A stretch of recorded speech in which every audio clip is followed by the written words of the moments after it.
Okay, the last plane I wanted to do today is a Dynam Cirrus. This is not the E-flite Cirrus. E-flite brought out a Cirrus, but that was sort of after this. I had this one before E-flite brought out their Cirrus. And their Cirrus seems to have rather come and gone.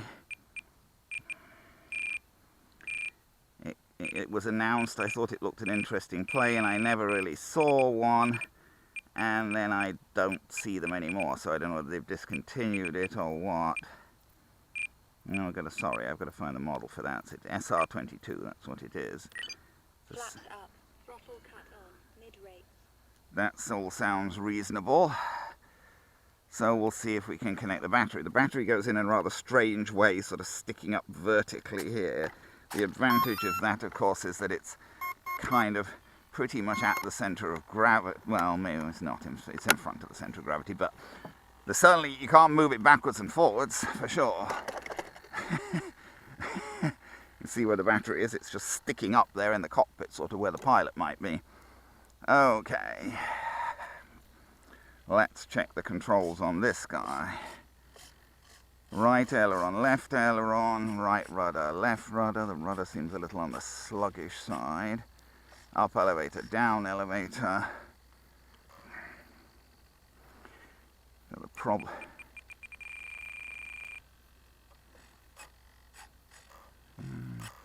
does seem rather sluggish, the rudder. I don't know why the rudder is so unkeen on moving, but I don't think there's anything wrong with the servo or whatever. It may just be the hinges a little stiff or whatever. What have we got the flaps on? Landing flaps. Flaps up. Takeoff flaps. Landing flaps. Flaps up. Well, they're not too bad. I tend to put the flaps on the wheel back there to give me the additional control. Oh. Okay, well, we got the EFC 721 camera on here, so we'll try and get that going. On. Yep. This is always the most difficult one to get at. Oh, I can't see it even. I'm trying to get at the mode button there. Where the heck is it? Take my glasses off for a minute. I don't see close-up things very well with my glasses on. There we go. That's the mode button.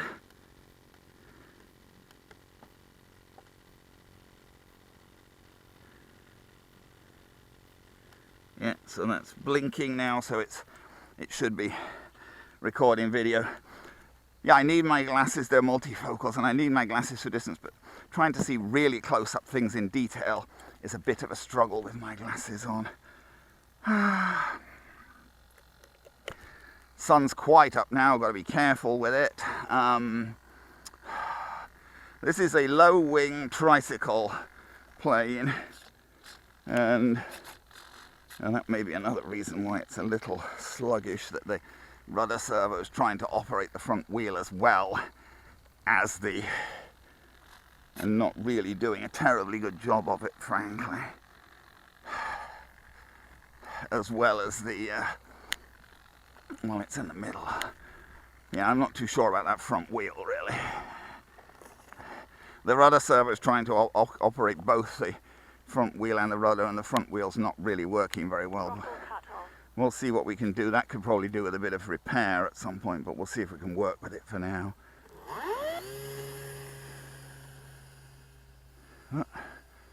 I should have put flaps on, I suppose, since he's got them. I didn't think to.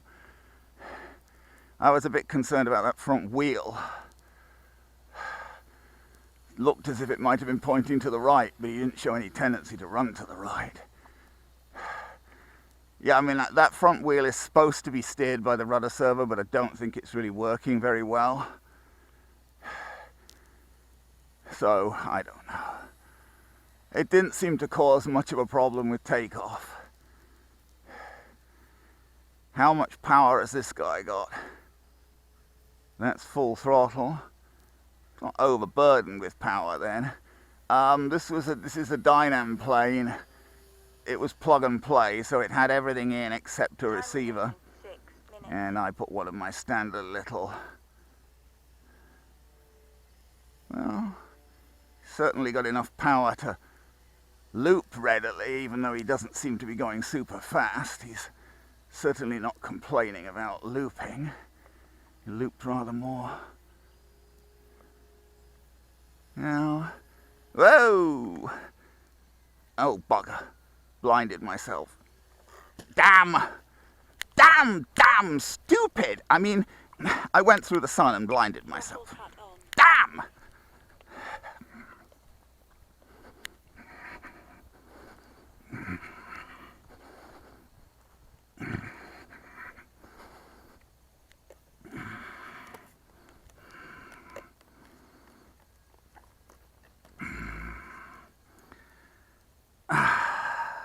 Ooh, that's hammered into the ground.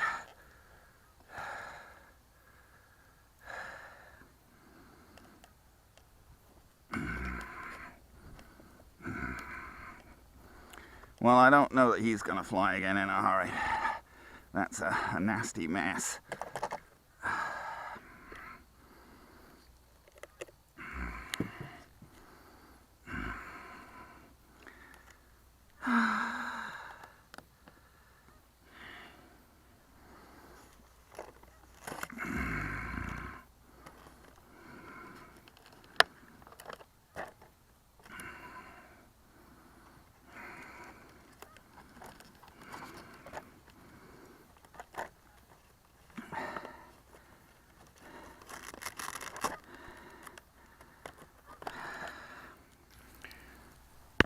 Well, this looks a bit ugly, doesn't it? I was flying the Dynam SR22, yeah, Cirrus SR-22 Dynam, a couple of days ago, and I had a really, really nasty crash. I looped him. He came out of the loop a little bit strange. With 20/20 hindsight, maybe I should have fixed him up more before I flew him. I think the rudder was sticking a little bit. I think actually the rudder was sticking, to be honest, because the rudder servo operates both the rudder and the steerable nose wheel, and I think the steerable nose wheel was binding a little bit on.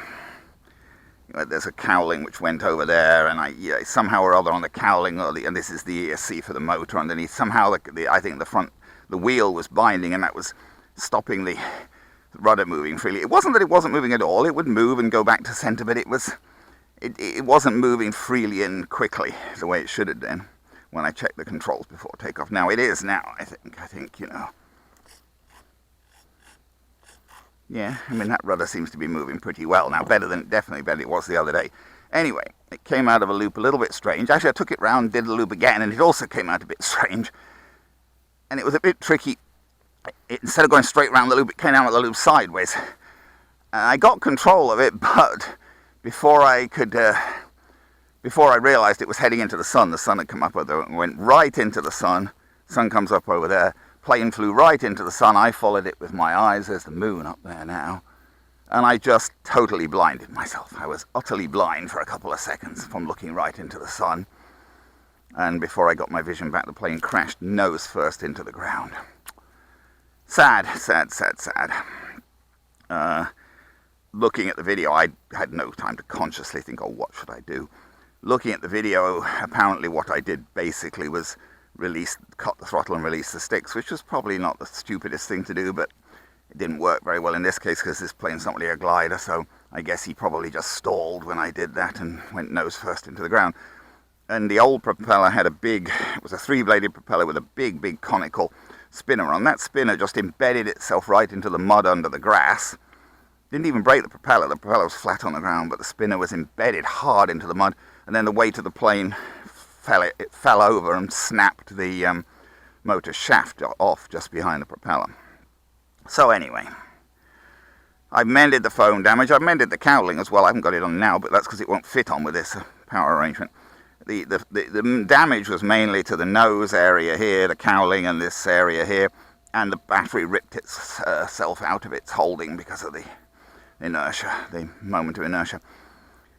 But all of that could be fixed with foam-safe glue and a bit of foam to foam, but the motor shaft I can't fix, obviously.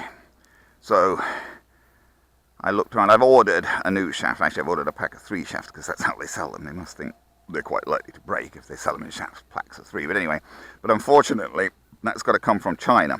So it's going to take a month more, whatever, to come. We may be out of the flying season by then. So I've put a different power system on here. Throttle cut off. Throttle cut on. That's the this motor here and propeller. That's actually, it's not got a marking on it now, but it's a little common sense 909, somewhere between 900 and 950 kV motor.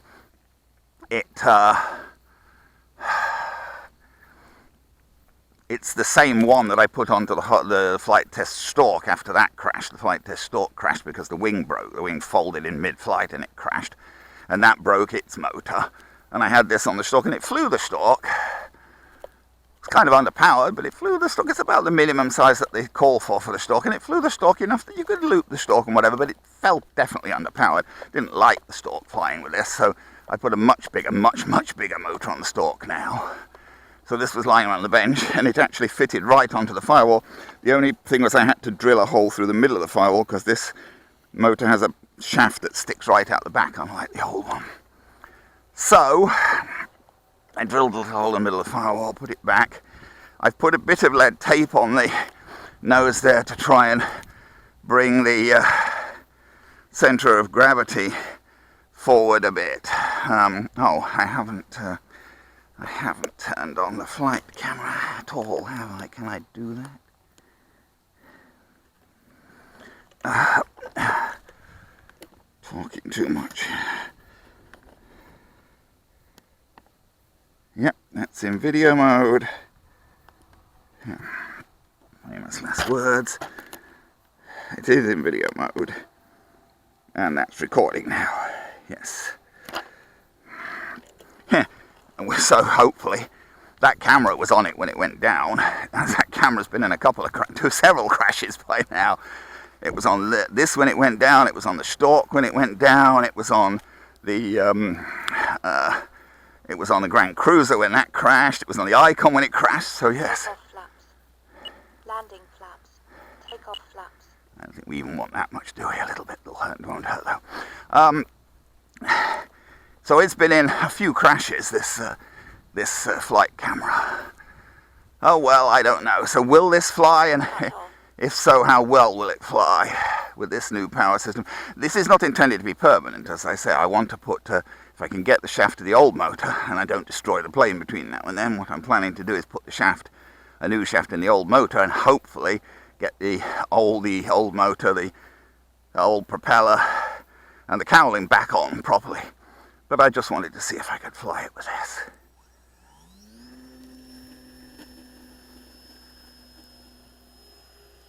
this. Well, yes, I mean, he's not got much power, of course, that's to be anticipated. Flaps up. It's a weaker motor.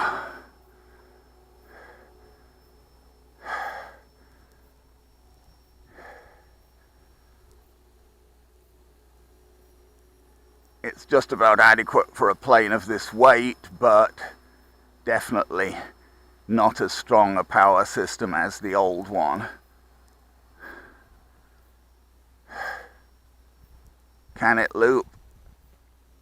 Not really, no. Not sensibly. Doesn't seem to like looping this plane anyway. I mean, I don't know I'm going to try much with this power system really. Is there any point? Time remaining 6 minutes. And its weirdness in looping was what started the problem before, although I recovered okay from this weirdness of the looping. It wasn't what ultimately caused the problem. What ultimately messed things up was my blinding myself by going into the sun. Yeah, it doesn't fly very well with this power system. It flies, it's in the air and it flies, but it's kind of underpowered, and lack of power Thing is, lack of power also leads to lack of control, generally speaking, especially in something like this, which isn't meant to be a slow flyer. You know, you have slow flyer planes which are meant to be very low powered and pot around extremely slowly and can glide and everything. Can, you know, something like my Fokker DR1 and whatever. But this is when you've got a plane that's meant to have more power and you don't have it. What you tend to have. Take off flaps. See how he balloons when I put flaps on? That's normal. Although it makes him harder to control, frankly.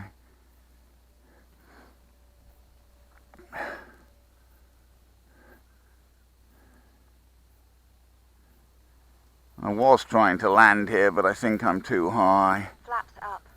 I think I'm too high, so we'll just make it a low pass and we'll try again. I'm a bit nervous with this guy, obviously, and I keep wondering. What I'm saying is, low power means low control, unfortunately, with a plane like this. It's hard to control. A plane that's meant to have more power will just not fly very well when it's got less power. Whoa. Oh, that wasn't good, was it? I brought him in two... Throttle cut on. I brought him in two nose down. Flaps up. And bent the tail or the nose wheel. If it's not one thing, it's another. No, actually, I didn't bend the nose wheel. I tore the nose wheel restraint out of the... I glued that back in, but I tore the nose wheel fixing. Well, I probably did bend it a bit as well, possibly, but... yeah. So, you know, he doesn't have much control with this, but at least he flies again. You know, he's got a fair amount of pull. It feels like quite a bit of pull, but it's not as much as he'd like. He definitely flew better with the old motor, although he didn't loop so well even with the old motor. Let's turn off the flight camera if we can reach the button.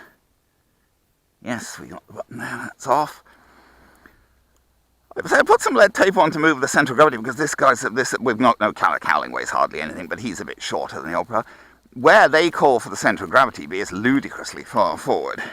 I mean, they say 35 millimetres, 30 to 35 millimetres behind the root of the wing at the fuselage. Well, if you took that as the root of the wing at the fuselage, that would be like about there, which is a ridiculous place for the centre of gravity. I'm assuming they actually mean this, but even if they mean this, that means the centre of gravity should sort of, they're saying the centre of gravity should be sort of between where the wires for the servo are and that seems ludicrously far forward to me.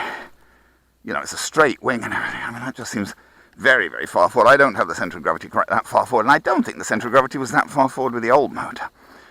Fortunately, with it all being broken now, it's hard to say. Oh well, anyway. He's been in the air again. Obviously, I've got... I should have brought him in more nose up. I need to fix that nose wheel again, and I don't know, you know, I probably really, although I've put that power system on, I don't know whether I'll fly him again now until I can see if I can put the original power system back on, if I can fix it. But anyway, it's always nice to get them back in the air when they have a mishap. A slightly kludged Dynam SR-22.